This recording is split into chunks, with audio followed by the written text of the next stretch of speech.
Hello everyone, कैसे हैं आप लोग students. Welcome to English classes by Anita.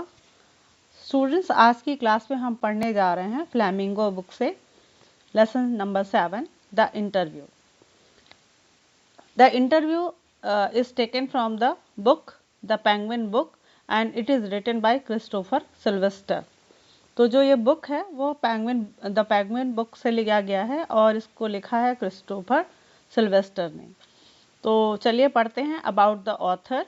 Christopher Sylvester 1959 was a student of history and Peter house Cambridge. यानी कि जो ये क्रिस्टोफर सिल्वेस्टर हैं वो हिस्ट्री के प्रोफेसर रहे हैं, स्टूडेंट्स रहे हैं और कैम्ब्रिज यूनिवर्सिटी में पढ़े हैं। He was a reporter for private I for 10 years. और वो रिपोर्टर रह चुके हैं। प्राइवेट आई का मतलब होता है डिटेक्टिव, एज ए डिटेक्टिव। और उन्होंने एज ए डिटेक्टिव उन्होंने 10 ईयर उन्होंने रिपोर्टिंग का काम किया है। And has written features for Vanity Fair, और उन्होंने वैनिटी फेयर भी लिखा है। Following is an excerpts taken from his introduction to the Penguin book of interview. अब जो ये अंश आज हम पढ़ने जा रहे हैं वो पेंगुइन बुक से लिखा गया है, जिसका नाम है interview and anthology from 1859 to the present day. मतलब कि 1859 से लेके आज तक का जो आपका विचार है वो हम इसमें पढ़ेंगे। तो सबसे पहले स्टूडेंट्स हम आपको बता दें कि इस लेसन में दो पार्ट है, पार्ट 1 एंड पार्ट 2। पार्ट 1 में हम पढ़ेंगे इंटरव्यू के मेरिट्स और डीमेरिट्स, और सेकंड पार्ट में हम पढ़ेंगे एक इंटरव्यू जिसको मुकुंद जी ने लिया है इम्ब्रोटो इको का। तो चलते हैं, स्टार्ट करते हैं और लाइन बाय लाइन इसकी एक्सप्लेनेशन भी समझेंगे। चलिए तो पढ़ते हैं। Since its invention a little over 130 years ago, यानी कि किसकी बात हो रही है? इंटरव्यू की।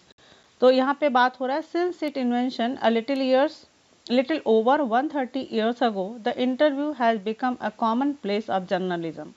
यानी कि 130 साल का जो इसका इतिहास है, यानी कि जब इसका आविष्कार हुआ था यानी कि इंटरव्यू का, तो आज तब से लेकर आज तक ये जर्नलिज्म यानी कि पत्रकारिता का एक कॉमन प्लेस है। कॉमन मतलब ऑर्डिनरी माध्यम है, यानी कि अगर हमें किसी के बारे में जानकारी प्राप्त करनी है तो ये इंटरव्यू सबसे अच्छा माध्यम है जिससे कि हम किसी के बारे में जान सकते हैं। तो यहाँ पे कहने का मतलब है कि 130 साल जब से इसका इन्वेंशन हुआ, आविष्कार हुआ है, इंटरव्यू एक ऑर्डिनरी माध्यम है पत्रकारिता का। Today, almost everybody who is literate will have read an interview at some point in their life। अब today जो आज के समय में everybody कोई भी who is literate जो कि पढ़ा लिखा है will have read an interview, उसने कभी ना कभी एक interview at some point in their life मतलब अपनी जीवन में कहीं ना कहीं कभी ना कभी इंटरव्यू पढ़ा ही होगा। While from the other point of view, और अगर दूसरे तरीके से देखा जाए, दूसरे पॉइंट ऑफ व्यू से देखा जाए, several thousand celebrities have been interview. तो सेवरल थाउजेंड यानी कि हजारों लोग, हजारों सैकड़ों लोग, सैकड़ों हजारों सेलिब्रिटीज का यानी कि जो मशहूर लोग हैं, फेमस लोग हैं, उनका इंटरव्यू हुआ है ओवर द ईयर्स, यानी कि इतने सालों में हजारों लोगों का इंटरव्यू हुआ है। सम ऑफ देम रिपीटली, और कुछ ऐसे होते हैं जिनका कि बार बार इंटरव्यू लिया जाता है। So it is hardly surprising than opinions of the interview. तो ये मतलब कि ये कहना जो सरप्राइजिंग है, आश्चर्य वाली बात है इसकी इंटरव्यू के ऊपर जो सबके विचार हैं उसके बारे में कहना कि ऑफ इट्स फंक्शन यानी कि इसका क्या काम है, मेथड्स इसके क्या तरीके हैं, एंड इसके मेरिट्स मतलब इसके क्या गुण हैं, वेरी कॉन्सिडरेबली मतलब कि हर व्यक्ति, वेरी कॉन्सिडरेबली मतलब हर व्यक्ति के लिए इसका अलग अलग विचार है कि जो इंटरव्यू है उसका मेथड सही है या गलत है, या इसके जो फंक्शंस हैं वो सही हैं या गलत हैं, या इसके तो तरीके हैं वो गलत हैं। इसके मेरिट और डीमेरिट पे लोगों का अलग अलग विचार है। तो हम आज इसके बारे में अभी आगे पढ़ते हैं। Some might make quite extravagant claims for it as being। तो कुछ इसे बेकार की चीज़ कहते हैं, या फिजूल, एक्स्ट्रावेगेंट मतलब होता है फिजूल खर्ची वाली चीज़। तो लोग कहते हैं कि ये बेकार की चीज़ है, इसका कोई मतलब नहीं है। इन इट्स हाईएस्ट फॉर्म, और कुछ लोग इसके हाईएस्ट फॉर्म यानी कि ये कहते हैं कि बहुत ही अच्छा फॉर्म है, अच्छा तरीका है, अ सोर्स ऑफ ट्रूथ यानी कि किसी की सच्चाई पता लगाने का। तो कुछ कहते हैं कि ये फिजूल खर्ची है, और कुछ इसे कहते हैं कि ये हाईएस्ट फॉर्म है ट्रुथ का पता लगाने के लिए। And it's practice an art, और इसका प्रैक्टिस करना यानी कि इंटरव्यू लेना एक आर्ट है। तो मतलब यहाँ पे आपने दो पॉइंट ऑफ व्यू देखा। एक कह रहा है कि एक लोग का मानना है कि ये फिजूल खर्ची, और दूसरा कहता है कि इसका ये एक हाईएस्ट सोर्स है ट्रुथ का पता लगाना, और यह एक कला है। Others usually celebrities who see themself as its victim, और कुछ लोग जो सेलिब्रिटीज़ हैं, जो मशहूर लोग हैं, वो लोग अपने आप को इसका विक्टिम समझते हैं। अब विक्टिम कैसे समझते हैं? Might despise the interview as an unwarranted intrusion into their life. अब माइट डिस्पाइज मतलब कि उनको ऐसा लगता है कि जो ये इंटरव्यू है एज एन अनवारंटेड, मतलब कि उनको लगता है कि अनवारंटेड यानी कि अनचाहा, इंट्रूजन यानी कि दखलंदाजी, इनटू देयर लाइव्स यानी कि जो इंटरव्यू है उनके लाइफ में अनचाहा दखलंदाजी है। और feel that it somehow diminish them, और कुछ लोग मतलब कि किसी तरीके से लोग फील करते हैं कि इंटरव्यू उनको ख़त्म करता है, यानी कि उनकी पर्सनालिटी को ख़त्म करता है। Just as in some primitive culture, जैसा कि प्रिमिटिव मतलब होता है एंशिएंट, कल्चर मतलब संस्कृति, जैसा कि एक पुरानी संस्कृति है जिसमें इट इज़ बिलीव, जिसमें विश्वास किया जाता था that if one takes a photographic portrait, यानी कि किसी ने अगर किसी का फोटोग्राफ ले लिया, पोर्ट्रेट फोटो खींच लिया ऑफ समबडी, किसी का, then one is stealing that person soul, तो लोग ये मानते थे कि उसका आत्मा ही चुरा लिया गया है। यानी कि एक प्रिमिटिव कल्चर यानी कि एंशिएंट कल्चर यानी कि प्राचीन मान्यता थी कि अगर कोई व्यक्ति किसी की फ़ोटो ले लेता है तो इसका मानना, उस कल्चर का मानना था कि उसका आत्मा ही चुरा लिया गया है। अब देखते हैं अलग अलग राइटर्स के क्या विचार हैं इसके बारे में। तो वी.एस. नायपॉल क्या कहते हैं? Feels that some people are wounded by interviews and lose a part of themself. V S. Naipaul कहते हैं कि इंटरव्यू लेने से लोग क्या करते हैं? People are wounded by interview, मतलब लोग घायल करते हैं, चोट पहुंचाते हैं, and lose a part of themself, और उनके शरीर का या उनके जीवन का कुछ हिस्सा खत्म कर देते हैं, लॉस कर देते हैं। लॉस करने का मतलब कि उनका प्राइवेसी खत्म हो जाती है इंटरव्यू लेने से, और उनका जो कुछ सीक्रेट पार्ट होता है वो उनसे छीन लिया जाता है।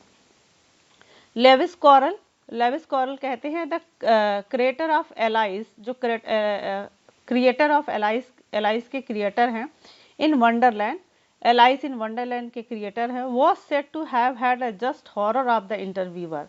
उनको तो सिर्फ इंटरव्यूअर से मतलब वो इतना डरते थे, वो कहते हैं कि इंटरव्यूअर से मुझे डर लगता था, and he never consented to interview, और उन्होंने कभी भी इंटरव्यू देने से मतलब सहमति नहीं दी, उन्होंने कभी इंटरव्यू देना स्वीकार नहीं किया।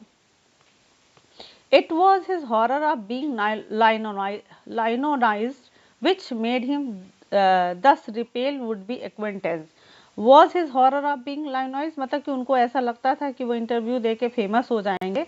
which made him thus repel, मतलब कि वो इस पे दबाव बनाना, उन पे लोग दबाव बनाते थे। would be acquaintance मतलब किसके द्वारा? परिचितों द्वारा, इंटरव्यूअर्स द्वारा, एंड देयर persistent पिटिशनर्स मतलब फॉर हिज ऑटोग्राफ, मतलब लोग उसके ऑटोग्राफ मांगने लगेंगे, इंटरव्यू लेने लगेंगे, और एक्वेंटेंस मतलब उनके परिचित उनको जानेंगे for his autograph, and he would afterwards relate the story of his success in silencing all such people with much satisfaction and amusement. मतलब वो चाहते थे कि मैं इन सबसे दूर रहूं और अपना जो भी काम है वो साइलेंट होकर करूं, और अपना सक्सेस देकर बाद में लोगों को आश्चर्य में डालूं। तो मतलब वो इसीलिए इंटरव्यू वो देना नहीं चाहते थे।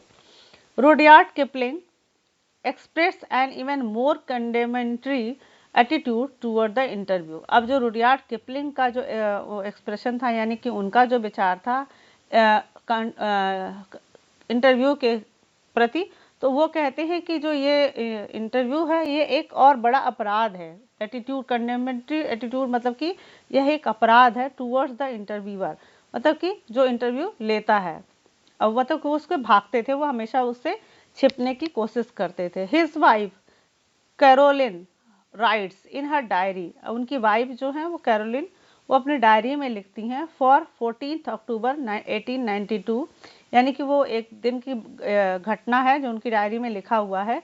वो बताती हैं कि 14 अक्टूबर 1892 को that there days were wrecked by 2 reporters from Boston, यानी कि बोस्टन से 2 रिपोर्टर आए, उन्होंने उनका दिन खराब कर दिया। She reports her husband as saying to the reporters, वो लिखती हैं कि उनके हस्बैंड वो रिपोर्टर से क्या कह रहे थे, why do I refuse to be interview, वो बता रहे थे कि मैं इंटरव्यू देने से क्यों मना करता हूँ, बिकॉज इट इज़ इमोरल, वो कहते हैं कि ये अनैतिक है, इट इज़ अ क्राइम, यह एक अपराध है, just as much of a crime as an offence against my person, मतलब यह इतना बड़ा अपराध है जैसे कि मेरे प्रति, चाहे किसी व्यक्ति के प्रति अपराध किया जाए। एज एन असॉल्ट, असॉल्ट का मतलब होता है फिजिकल अटैक, मतलब इंटरव्यू एक ऐसा अपराध है जैसा कि एक फिजिकल अटैक का अपराध होता है। And just as much merits punishment, और कोशिश ये करना चाहिए कि ऐसे अपराधियों की, यानी कि जो इंटरव्यू लेने वाले हों, उनको पनिशमेंट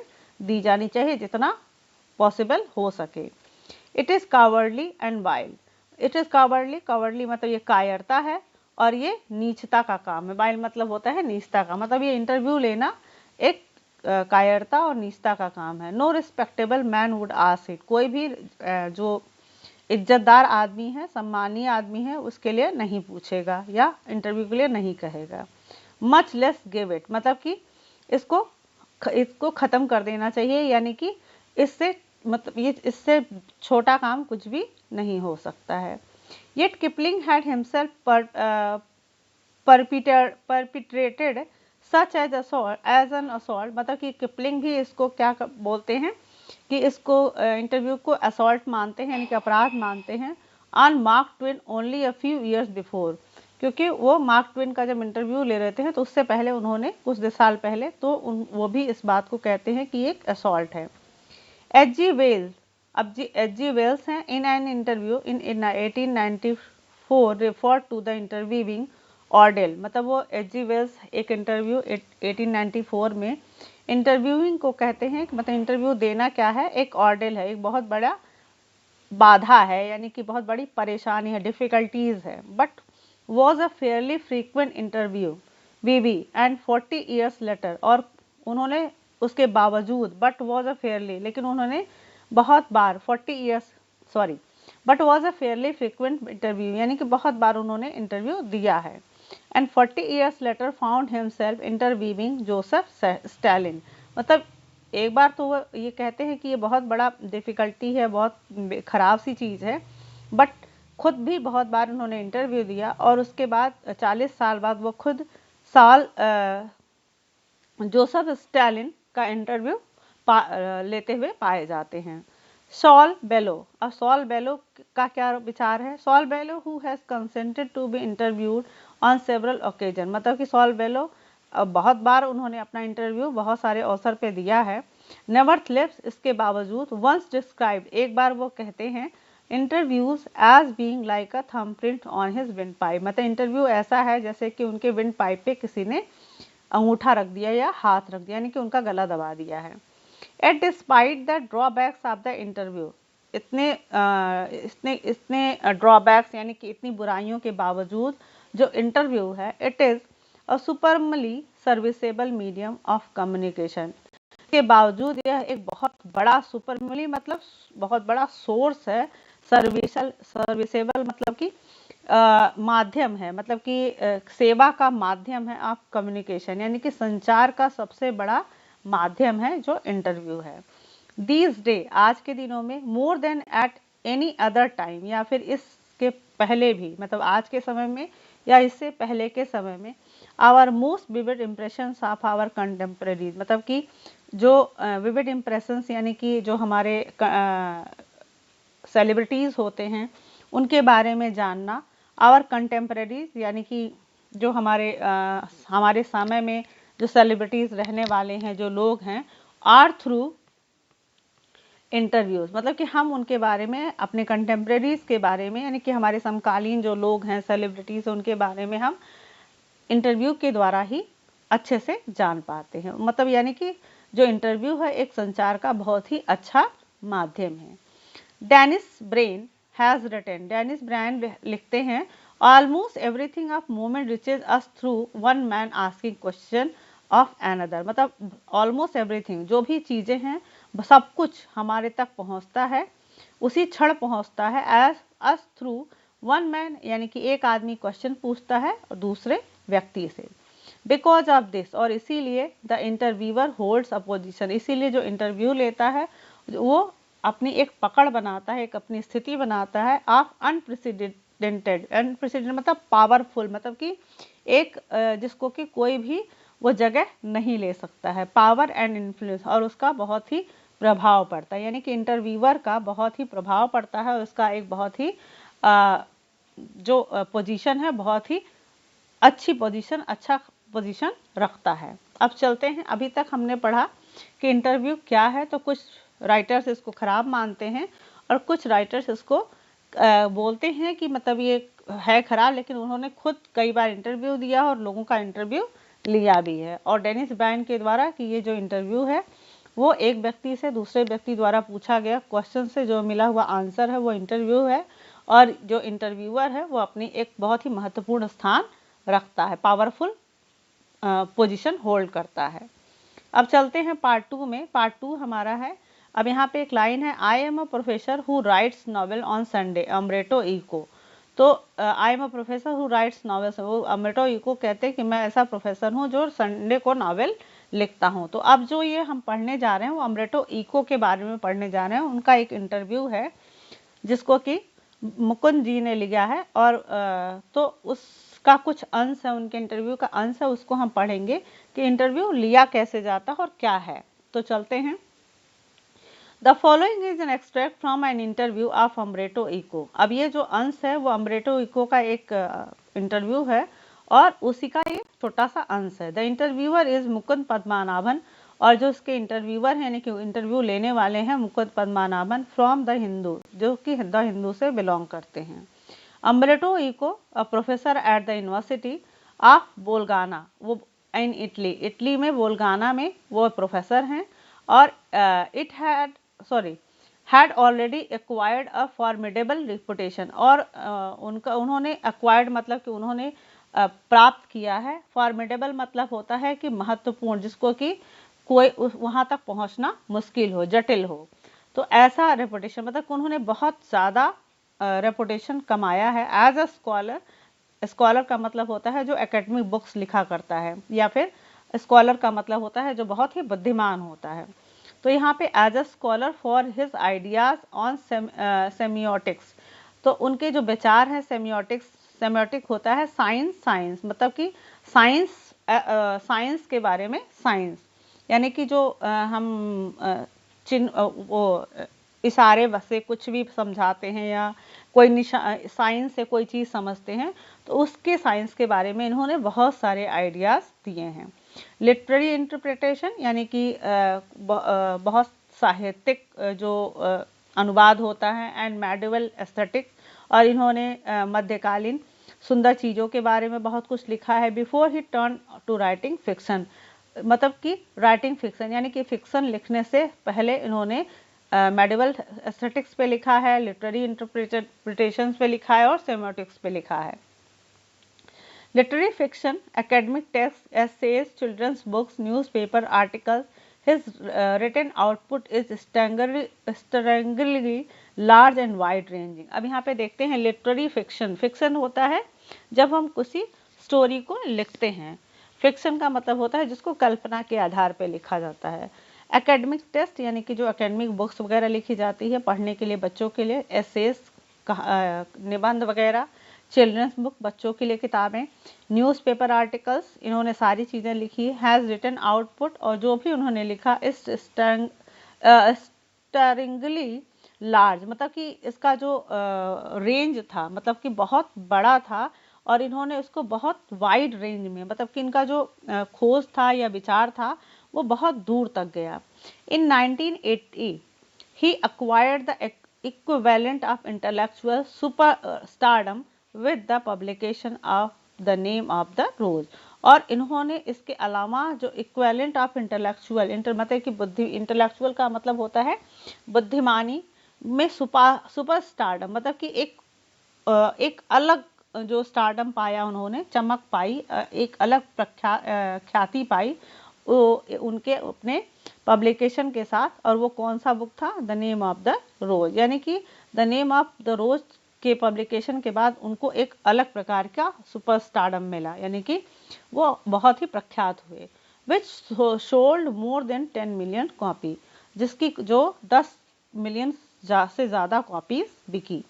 अब चलते हैं इनका इंटरव्यू पढ़ते हैं। ये इनका क्या था? अम्ब्रेटो इको के बारे में थोड़ा सा उनका परिचय था। अब मुकुंद जी हैं। अब वो उनसे क्वेश्चन पूछते हैं।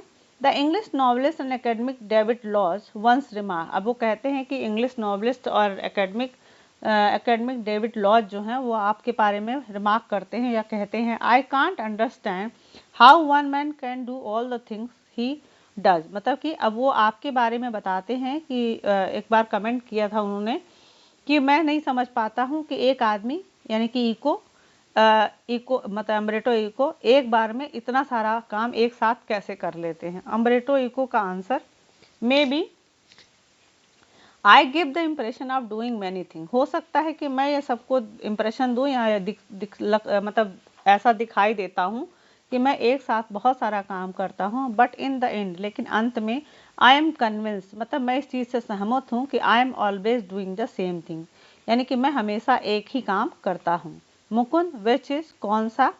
अम्ब्रेटो इको, मतलब सांस लेते हुए, now that is more difficult to explain, मतलब कि ये और बताना मुश्किल है। I have some philosophical interest, मतलब कि मेरा जो है इंटरेस्ट है वो दर्शन में है। And I pursue them through my academic work and my novels, और मैं इस दर्शन को, मतलब मेरा जो विचार है वो दर्शन की तरफ ज़्यादा है, तो मैं इसको अपने एकेडमिक वर्क में भी लेता हूँ और अपने नॉवेल्स में भी इसको यूज़ करता हूँ। Even my books for children, यहाँ तक कि मेरे जो बुक्स हैं कि बच्चों के लिए, आर अबाउट नॉन वायलेंस, वो अहिंसा के बारे में है, एट पीस, मतलब यानी कि शांति, यानी कि हमारा जो बच्चों के लिए किताबें लिखा है उसको में भी मैंने अहिंसा और पीस के बारे में बात की। You see the same bunch of ethical philosophical interest, you see the same bunch of ethical, ethical मतलब होता है धार्मिक, और फिलोसफिकल यानी कि दर्शन, यानी कि मेरी जो किताबें हैं उसमें धार्मिक और दर्शन का रुचि होता है, मतलब इंटरेस्ट का मतलब होता है रुचि, मतलब मेरा जो भी लेख है वो दर्शन और धर्म से लेकर उससे मोटिवेटेड होता है। And then I have a secret, और मेरे पास एक सीक्रेट भी है। Did you know what will happen if you eliminate the empty space from the universe? क्या तुम जानते हो कि अगर अपने स्पेस से, यानी कि अपने स्पेस आप जानते हैं यूनिवर्स से, अगर हम जो जगह है, खाली स्थान है, एलिमिनेट द एम्प्टी स्पेस, उस सारे खाली स्थान को हटा दें, इन ऑल द एटम्स, यानी एटम्स आप जानते ही हो अगर साइंस पढ़े हो, इलेक्ट्रॉन, न्यूट्रॉन, प्रोटॉन, तो उसमें से अगर हम स्पेस को हटा दें तो क्या होगा? The universe will become as big as my fist. तो ये सारा यूनिवर्स आप इकट्ठा होके एक मेरी मुट्ठी में समा जाएगा।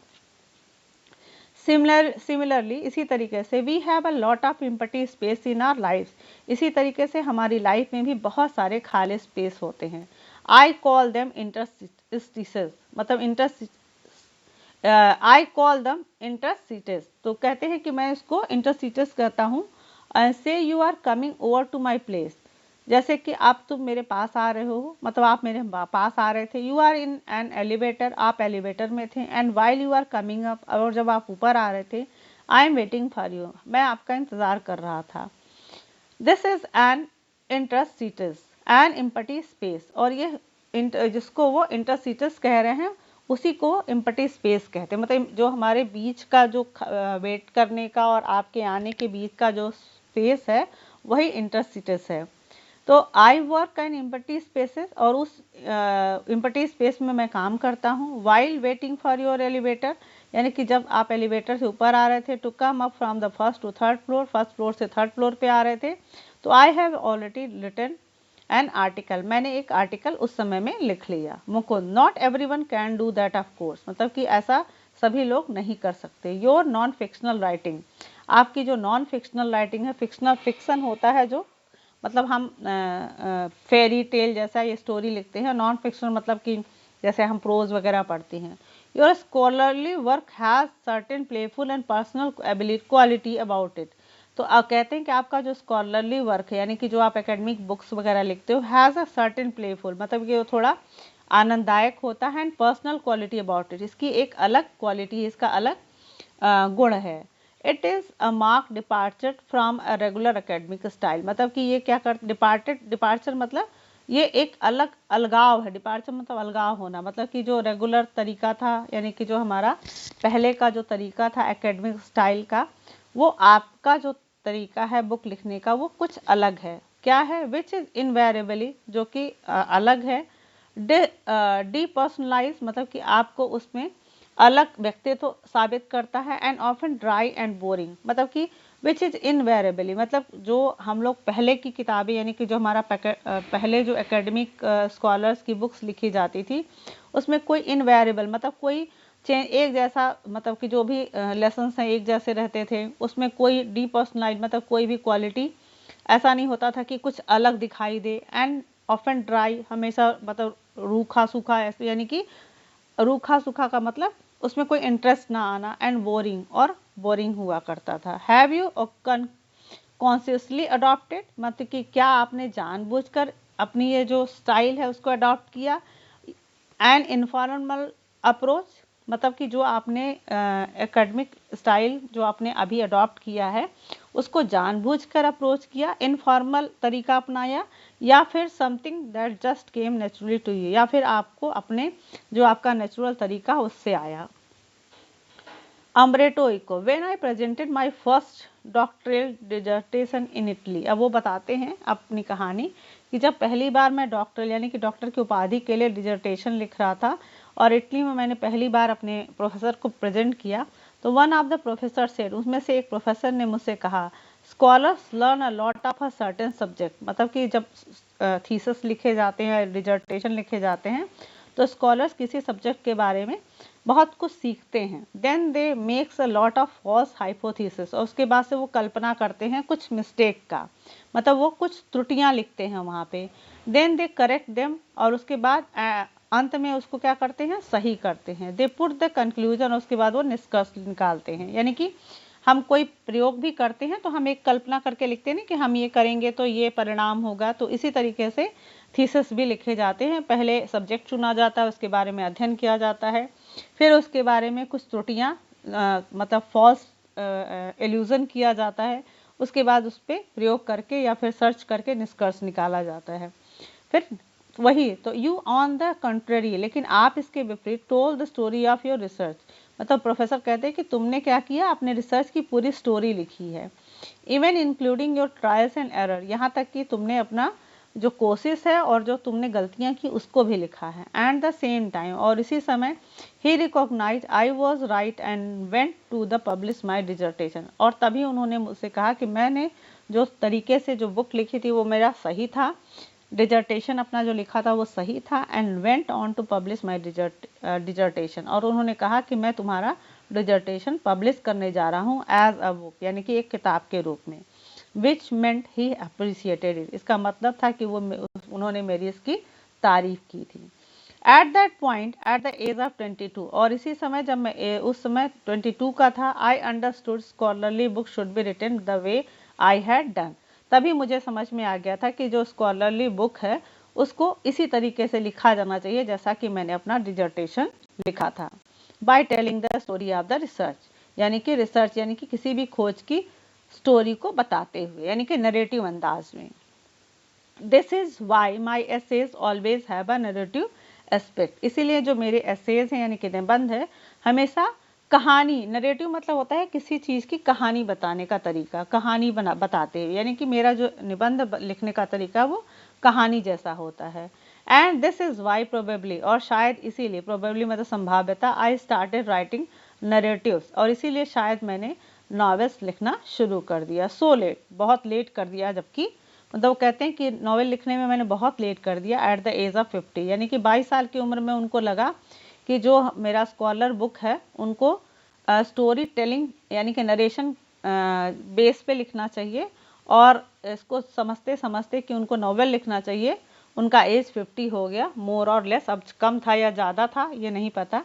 आई remember that my dear friend Roland Barthes was always frustrated, मतलब वो कहते हैं कि मेरा एक दोस्त था रोनाल्ड बार्थ्स, वो हमेशा फ्रस्ट्रेटेड होता, मतलब कि वो हमेशा तनाव में रहता था, फ्रस्ट्रेट रहता था, मतलब कि that he was an assist, मतलब कि वो निबंध लिखता था, एंड नॉट अ नॉवलिस्ट, मतलब कि वो ऐसे लिखता था, नॉवलिस्ट नहीं था, नॉवेल नहीं लिख सकता था। He wanted to do creative writing, वह क्रिएटिव राइटिंग करना चाहता था, वन डे, एक दिन, और अनदर, यानी कि किसी न किसी दिन वो राइटिंग करना चाहता था, but he died before he could do, लेकिन वो इसको करने से पहले मर गया।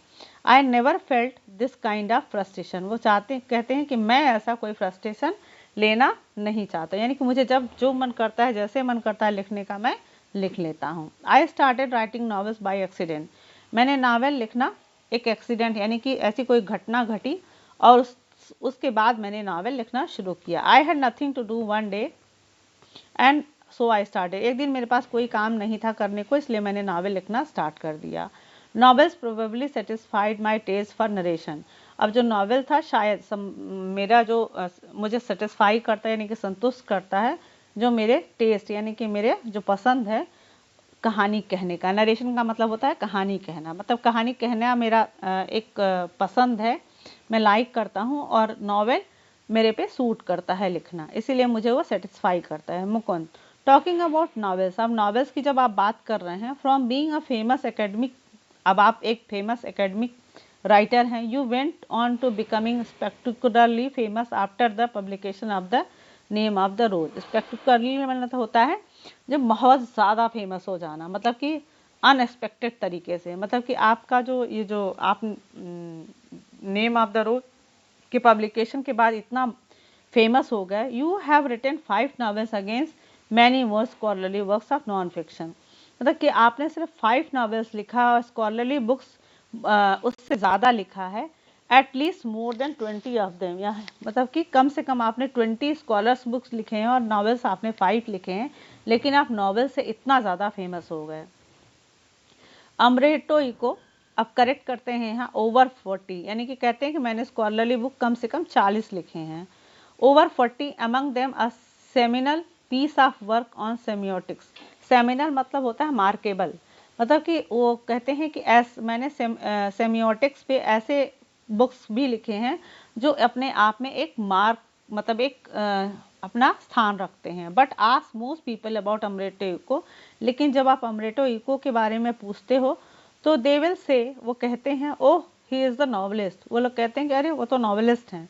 That does that bother you, क्या आपको ये परेशान करता है? अमरेटो इको, यस, हाँ, because I consider my self a university professor, क्योंकि मैं अपने आप को एक यूनिवर्सिटी प्रोफेसर कंसीडर करता हूँ। Who writes novels on Sunday, जो कि नावल सिर्फ संडे के दिन लिखता है। It is not a joke, ये कोई मजाक नहीं है। आई पार्टिसिपेट इन एकेडमिक कॉन्फ्रेंसेस, मैं एकेडमिक कॉन्फ्रेंसेस में, यानी कि मैं शैक्षिक कॉन्फ्रेंसेस में पार्टिसिपेट करता हूँ। And not meeting of PEN clubs and writers, ना मतलब कि वो कहते हैं कि मैं पेन क्लब्स वो होता है जिसमें पोएट और राइटर भाग लेते हैं, तो मैं ऐसे किसी क्लब का मेंबर नहीं हूँ, और मैं ना ही ऐसी मीटिंग्स में मैं भाग लेता हूँ। And I identify my self, मैं अपने आप की पहचान विद द एकेडमिक कम्युनिटी, मतलब कि मैं अपने आप को एकेडमिक कम्युनिटी का सदस्य मानता हूँ और अपने आप को आइडेंटिफाई एक एकेडमिक स्कॉलर की तरह रूप में करता हूँ। मैं अपने आप को नॉवेलिस्ट नहीं समझता हूँ, बट ओके, लेकिन ठीक है। इफ़ दे मोस्ट पीपल, मतलब अधिकतर लोग, have read only the novels, अगर उन्होंने सिर्फ नावल ही पढ़ा है, लाफ सेंस रख, हंसते हैं और थोड़ा कंधा उचकाते हैं। I know that by writing novels, हो सकता है कि वो मेरे नॉवल से ही मुझे जानते हों। I reach a large audience, मैं बहुत बड़े ऑडियंस तक पहुंचा हूँ। I can not expect to have 1 million readers with stuff on semiotics, अब वो कहते हैं कि मैं ये उम्मीद नहीं कर सकता हूँ कि मुझे 1 मिलियन रीडर्स मिल जाएंगे स्टफ ऑफ सेमियोटिक्स, मतलब सेमियोटिक की बुक को पढ़ने के लिए 1 मिलियन रीडर मुझे कभी मिलने वाले नहीं हैं। Mukund, which bring me to my next question, वो कहते हैं कि अब इस तरीके से मुझे एक नया क्वेश्चन मिल गया आपसे पूछने के लिए। The name of the Rose is a very serious novel, अब जो ये नेम ऑफ द रोज है एक बहुत ही सीरियस नॉवेल है और बहुत सीरियस टॉपिक पे लिखा गया है। It is a detective yarn इसमें कुछ जासूसी के भी धागे हैं एट वन लेवल, एक स्तर पे, and but it also delves into metaphysics, यानी कि मेटाफिजिक्स यानी कि होता है दर्शन शास्त्र, यानी कि ये दर्शन की भी बात करता है, थियोलॉजी धर्म की भी बात करता है, एंड मेडिवल हिस्ट्री और मध्यकालीन इतिहास की भी बात करता है। यानी कि आपके नॉवेल्स में कुछ जासूसी के यान भी हैं, यानी कि धागे हैं, कुछ हिस्से ऐसे भी दिखते हैं, कुछ दर्शन की बात होती है, कुछ धर्म की बात होती है और कुछ मध्यकालीन इतिहास की बात होती है। Yet it enjoyed a huge mass audience, तब भी इसको बहुत बड़ा ऑडियंस यानी कि बहुत बड़ा हिस्सा जो दर्शकों का है उन्होंने इस बुक को एंजॉय किया। Were you puzzled at all by this, क्या आप इससे थोड़े से पजल्ड नहीं हुए, मतलब थोड़े कंफ्यूज नहीं हुए? Umberto Eco, no journalist are puzzled, मतलब वो कहते हैं नहीं नहीं सिर्फ पत्रकार लोग इससे पजल्ड हुए। एंड समटाइम्स पब्लिशर, और कभी कभी पब्लिशर भी इससे पजल्ड हुए। And this is because journalist and publisher believe that people like trace and don't like difficult reading experience, क्योंकि जो जर्नलिस्ट हैं और पब्लिशर्स हैं वो ये समझते हैं कि लोग ट्रेस मतलब वेस्ट चीज़ें यानी कि ऑर्डिनरी चीज़ें पसंद करते हैं, and don't like difficult reading, वो लोगों को कठिन चीज़ें पढ़ना पसंद नहीं होती हैं।